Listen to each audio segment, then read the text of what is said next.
का महीना चल रहा था और गांव में पिछले कई दिनों से लगातार झमाझम बारिश हो रही थी। गांव के चौराहे पर बरगद के पेड़ के नीचे अक्सर दो ठेले लगते थे। एक ठेला मदन का था जो वेज मोमोज बेचता था और दूसरा ठेला जग्गू का था जो गर्मा गर्म चिकन बिरयानी बेचता था। बारिश के इस मौसम में जग्गू के ठेले पर लोगों की भारी भीड़ उमड़ रही थी, जबकि मदन का ठेला बिल्कुल सूना पड़ा था। गांव के लोगों को इस मौसम में नॉनवेज खाना ज्यादा पसंद था। तीसरी बार मोमोज गरम किए हैं, लेकिन एक भी ग्राहक नहीं आया। पत्ता गोभी और गाजर काटते काटते सुबह से हाथ दर्द करने लगे, पर सब बेकार गया। अरे मदन भाई, इस मौसम में गांव वालों को मसालेदार चिकन बिरयानी चाहिए। तुम्हारा ये सदा मोमोज नहीं। हार मानो और घर जाओ। जग्गू भाई, बारिश में गर्मा गर्म मोमोज और तीखी चटनी का स्वाद भी लाजवाब होता है। अरे वो शहर के लोग होंगे जो इसे स्वाद कहते हैं। हमारे गांव के लोगों को जब तक तीखा और चटपटा चिकन न मिले उनका पेट नहीं भरता। यकीन नहीं आता तो खुद ही देख लो। जग्गू भाई, जरा जल्दी से 2 प्लेट चिकन बिरयानी लगाओ। इस ठंडी हवा में पेट में चूहे कूद रहे हैं। एकदम मसालेदार देना। अभी लीजिए रमेश भाई, मेरी बिरयानी का 1 चम्मच मुंह में जाते ही ठंड गायब हो जाएगी। वैसे मदन, तुम्हारे मोमोज देखने में तो अच्छे लग रहे हैं, पर क्या करें, इस सुहावने मौसम में चिकन खाने का मजा ही कुछ और है। अगर इसमें चिकन होता तो शायद हम आज यही खाते। सुना मदन भाई, लोग क्या चाहते हैं ये समझना ही असली बिजनेस है। तुम अपनी किस्मत पर रोते रहो, मैं तो चला नोट छापने। शाम ढल चुकी थी। जग्गू का पूरा पतीला खाली हो चुका था और वो खुशी खुशी पैसे गिन रहा था। दूसरी तरफ मदन ने मायूसी से अपने सारे वेज मोमोज वापस डिब्बे में रखे और अपना ठेला समेटने लगा। लेकिन सोहन की कही बात मदन के दिमाग में घर कर गई थी। रात भर मदन के दिमाग में बस चिकन मोमोज बनाने की तरकीब चल रही थी। उसने गांव में कभी किसी को चिकन मोमोज बेचते नहीं देखा था। अगली सुबह वो जल्दी उठा और बिना किसी को बताए पास के बाजार से ताजा चिकन और कुछ खास मसाले खरीद लाया। अरे, ये आप क्या कर रहे हैं? आप ये चिकन क्यों लाए हैं? सरला, कल जग्गू ने जो बातें कही वो सच थी। हमारे गांव के लोगों को इस मौसम में सिर्फ नॉन वेज ही पसंद आ रहा है। अगर मुझे अपना घर चलाना है तो मुझे बदलना होगा। लेकिन क्या गांव के लोग इसे पसंद करेंगे? उन्होंने कभी यहाँ चिकन मोमोज नहीं खाए। अगर पैसे डूब गए तो? मुझे अपने मसालों पर पूरा भरोसा है। तुम बस दुआ करो कि ये प्रयोग सफल हो जाए। दोपहर होते ही बारिश फिर से तेज हो गई। मदन अपना ठेला लेकर चौराहे पर पहुंच गया। आज उसने अपने ठेले पर एक नया बोर्ड लगाया था जिस पर लिखा था स्पेशल देसी चिकन मोमोज। जग्गू ने जैसे ही ये बोर्ड देखा वो अपनी हंसी नहीं रोक पाया। अरे वाह मदन भाई, मोमोज जैसी चीज में चिकन डालोगे पर वो बिरयानी का मुकाबला कैसे करेगा? जग्गू भाई, मुकाबला करने नहीं बल्कि गांव वालों को कुछ नया और स्वादिष्ट खिलाने आया हूँ। बाकी फैसला तो स्वाद चखने के बाद जनता ही करेगी। अरे मदन, ये क्या नया तमाशा है? चिकन मोमोज, ये क्या बला है भाई? सरपंच जी, ये मैदे की पतली परत के अंदर मसालेदार चिकन का कीमा भरकर भाप में पकाया जाता है। इस बारिश के मौसम में ये आपकी सेहत के लिए भी अच्छा है और गरम गरम खाने में मजा भी आएगा। आप बस एक बार चख कर देखिए, पैसे पसंद आने पर ही दीजिएगा। सरपंच जी, कहाँ इन चक्करों में पड़ रहे हैं? आइए, मेरी हांडी में गर्मा गर्म चिकन बिरयानी तैयार है, वही खाइए। नहीं जग्गू, बिरयानी तो रोज ही खाते हैं। आज जरा मदन का ये नया आविष्कार भी देख लेते हैं। मदन, लगाओ जरा 1 प्लेट, लेकिन याद रखना अगर स्वाद अच्छा नहीं हुआ तो डांट पड़ेगी। जी सरपंच जी, अभी देता हूँ। मदन ने प्लेट में लाल तीखी चटनी रखी और उसके साथ 5 बड़े बड़े गर्मा गर्म चिकन मोमोज सरपंच जी के सामने पेश कर दिए। जग्गू दूर से खड़ा मुस्कुरा रहा था। उसे पूरा यकीन था कि सरपंच जी को ये शहर का खाना बिल्कुल पसंद नहीं आएगा। सरपंच जी ने जैसे ही पहला मोमो मुंह में रखा, उनकी आंखें बड़ी हो गईं। सरपंच जी, कुछ तो बोलिए, स्वाद कैसा लगा? नमक मिर्च ठीक है या कुछ कम है? अरे मदन, सरपंच जी क्या बोलेंगे? तुमने उनका स्वाद ही बिगाड़ दिया होगा। सरपंच जी, थूक दीजिए और इधर आइए, मैं बढ़िया चिकन बिरयानी परोसता हूँ। अरे चुप रहो जग्गू, तुम जरा शांत बैठो। मदन भाई, ये तुमने क्या चीज बनाई है? जी, खराब लगी क्या सरपंच जी? खराब? अरे भाई, ऐसा स्वाद तो मैंने आज तक शहर के बड़े से बड़े ढाबे पर भी नहीं चखा। ये मैदे की परत इतनी पतली है कि मुंह में जाते ही घुल गई, और अंदर का चिकन, आहा, इतना रसीला और मसालेदार है कि मजा ही आ गया। बहुत बहुत धन्यवाद सरपंच जी, आपकी तारीफ ने मेरी सारी मेहनत सफल कर दी। अरे कल्लू, देखना जरा, सरपंच जी तो उंगलियां चाट रहे हैं। जग्गू की बिरयानी तो रोज खाते हैं, आज क्यों ना ये चिकन मोमोज ट्राई किया जाए। हाँ भाई, खुशबू तो सच में लाजवाब आ रही है। वैसे भी इस ठंडे मौसम में कुछ गर्मा गर्म और तीखा खाने का अपना ही मजा है।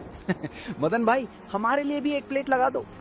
अरे सुखिया, अरे कल्लू, तुम लोग कहाँ जा रहे हो? मेरी बिरयानी का पतीला अभी पूरा भरा हुआ है। इस फालतू की उबली हुई चीज के चक्कर में मत पड़ो। अरे जग्गू भाई, गुस्सा क्यों होते हो? कल तक तो तुम मदन को ज्ञान दे रहे थे कि जनता को जो पसंद आए वही असली बिजनेस है। आज जनता को मोमोज खाने हैं तो खाने दो। देखते ही देखते जग्गू के ठेले पर खड़े सारे लोग अब मदन के ठेले की चारों तरफ इकट्ठा हो गए थे। मदन का स्टीमर लगातार चल रहा था और प्लेट्स फटाफट बिक रही थी। जग्गू अपनी खाली दुकान को देखकर गुस्से से लाल पीला हो रहा था। 2 दिन बीत चुके थे। लोग दूर दूर से इस बारिश के मौसम में मदन के ठेले पर मोमोज खाने आने लगे थे, जबकि जग्गू की चिकन बिरयानी का धंधा आधा रह गया था। जग्गू के मन में मदन के लिए नफरत और जलन बढ़ती ही जा रही थी। वो अपने ठेले पर खड़ा मदन को घूर रहा था।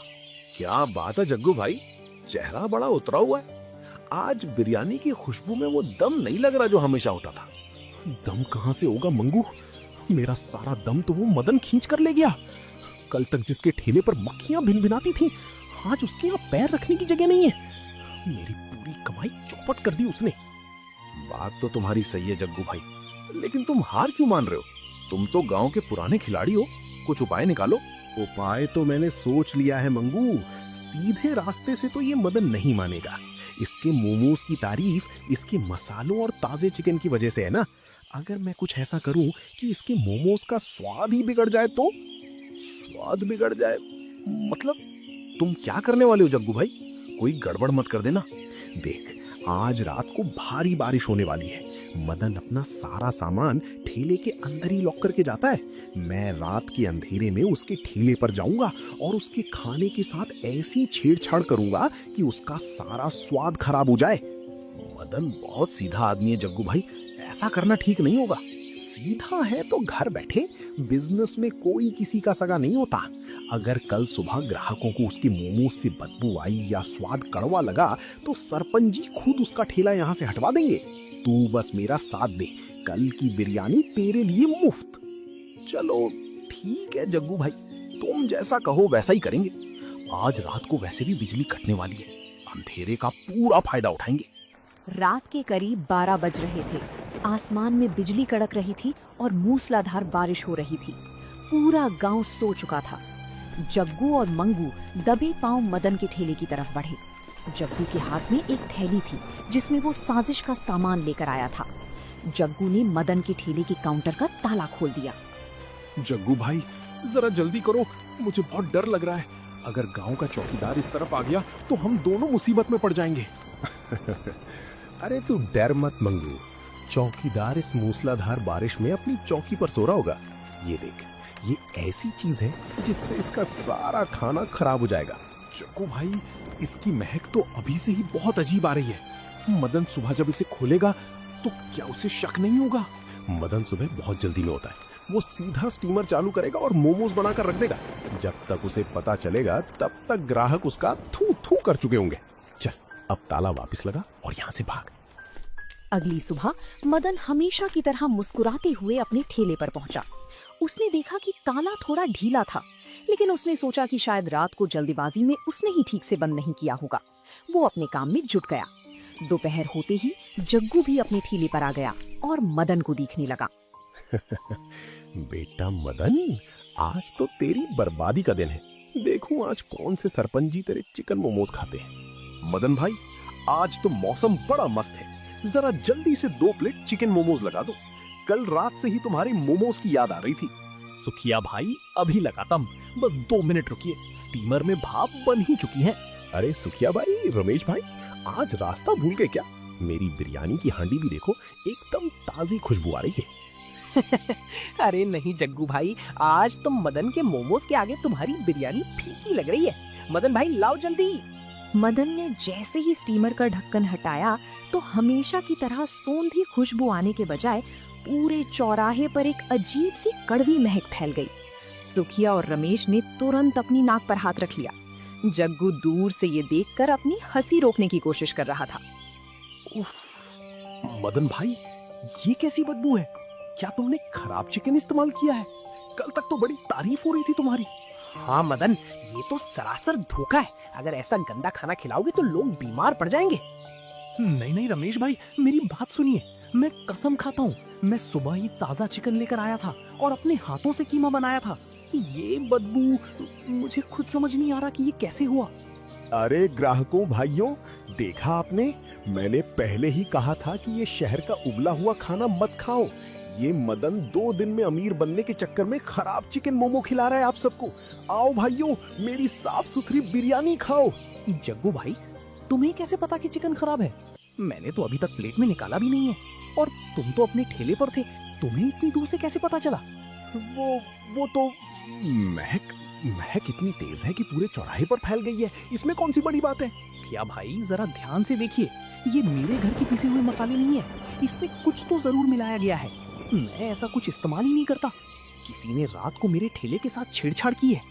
बात तो मदन की सही लग रही है। मदन बहुत ईमानदार लड़का है, वो ऐसा नहीं कर सकता। लेकिन रात को मदन का ताला किसने छुआ? ग्राहकों भाइयों, आप सब गवाह हैं। मैं आज ठेला बंद कर रहा हूँ, लेकिन जिसने भी मेरे खाने में मिलावट करने की कोशिश की है उसका सच मैं सबके सामने लाकर रहूंगा। अरे छोड़ो भाई, अपनी गलती दूसरों पर मढ़ रहा है। चलो चलो, अपनी अपनी राह पकड़ो। मदन ने उस दिन एक भी मोमो नहीं बेचा। उसने घाटा सहा, लेकिन गांव वालों की सेहत से खिलवाड़ नहीं किया। मगर मदन चुप बैठने वाला नहीं था। उसने जग्गू के चेहरे पर जो हड़बड़ाहट देखी थी, उससे उसे पूरा शक हो गया था। मदन ने अब जग्गू को रंगे हाथों पकड़ने के लिए एक नया प्लान तैयार किया था। शाम को मदन ने जानबूझकर चौराहे के पास एक चाय की दुकान पर खड़े होकर जोर जोर से बोलना शुरू किया, ताकि उसकी बात जग्गू के कानों तक पहुंच जाए। अरे रमेश भाई, जो हुआ सो हुआ। कल सुबह मैं फिर से ताजा चिकन लेकर आऊंगा, लेकिन इस बार मैं अपना कीमा ठेले में नहीं रखूंगा। मैंने अपने एक दोस्त से शहर वाली तिजोरी ली है, जो मेरे ठेले के नीचे छिपी है। उसका पासवर्ड सिर्फ मुझे पता है, कोई उसे छू भी नहीं सकता। अच्छा, तो अब तूने शहर वाली तिजोरी लगाई है। तुझे क्या लगता है कि जग्गू को तिजोरी तोड़नी नहीं आती? कल का धंधा तो तेरा बंद था ही, लेकिन अगर कल भी तेरा धंधा फ्लॉप हो गया तो तू हमेशा के लिए बर्बाद हो जाएगा। रात हुई और फिर से तेज बारिश होने लगी। मदन ने इस बार अपने साथ गांव के सरपंच जी और 2 अन्य ईमानदार ग्रामीणों को भी बुला लिया था। वे सब बरगद के पेड़ के पीछे अंधेरे में छिपे हुए थे। रात के करीब 1 बजे 2 परछाइयां मदन के ठेले की तरफ बढ़ती हुई दिखी। जग्गू भाई, आज मुझे बहुत अजीब लग रहा है। मुझे लगता है हमें लौट जाना चाहिए। अरे डरपोक, तू चुप कर। मदन तो सीधा साधा है, वो क्या करेगा? देख जरा, उसने ठेले के नीचे कोई नई लोहे की पेटी रखी है। हाँ जग्गू भाई, इसके अंदर तो सच में स्टील का डिब्बा दिख रहा है। इसमें जरूर चिकन का कीमा होगा। आज तो इसका ऐसा कबाड़ा करूंगा कि ये जिंदगी भर याद रखेगा। जग्गू जैसे ही उस पेटी को तोड़ने के लिए पूरी ताकत लगाता है, तभी अचानक अंधेरे में से मदन, सरपंच जी और गांव के लोग बाहर आते हैं। क्यों जग्गू भाई, मिल गई मेरी शहर वाली तिजोरी? रात के इस अंधेरे में और इस तेज बारिश में मेरे ठेले के नीचे क्या ढूंढ रहे थे तुम? वो मदन भाई, मैं तो यहाँ से गुजर रहा था। मैंने देखा कि तुम्हारे ठेले के पास कोई जानवर घूम रहा है, तो मैं बस देखने चला आया। झूठ मत बोलो जग्गू, हम पिछले 1 घंटे से यहीं छिपे हुए हैं। तुम्हारी और मंगू की सारी बातें हमने अपने कानों से सुनी हैं। तुम जानवर देखने नहीं, बल्कि मदन के धंधे को बर्बाद करने आए थे। सरपंच जी, मुझे माफ कर दीजिए, इसमें मेरी कोई गलती नहीं है। इस जग्गू ने मुझे लालच दिया था। कल रात को मदन के खाने के साथ छेड़छाड़ इसी जग्गू ने की थी। मैं कसम खाता हूँ, मैं निर्दोष हूँ। खद्दार, चुप कर। चुप रहो जग्गू, तुमने गांव का माहौल खराब किया है। मदन अपनी मेहनत से कमा रहा था और तुमने जलन के कारण उसके खाने में मिलावट की। अगर कल कोई वो मोमोज खाकर बीमार पड़ जाता तो उसका जिम्मेदार कौन होता? जग्गू भाई, मैंने तुम्हें हमेशा अपना बड़ा भाई माना। जब तुमने मुझसे कहा कि लोग नॉनवेज पसंद करते हैं, तो मैंने तुम्हारी बात मानकर चिकन मोमोज बनाना शुरू किया। मैंने तुमसे मुकाबला नहीं किया, बल्कि अपनी मेहनत की। तुमने मेरे साथ ऐसा क्यों किया? मदन, ये माफी के लायक नहीं है। कल सुबह पंचायत बैठेगी। जग्गू ने जो अपराध किया है उसकी सजा इसे भुगतनी होगी। तब तक इसे और मंगू को गांव की कोठरी में बंद कर दो। गांव के लोग जग्गू और मंगू को पकड़कर ले जाते हैं।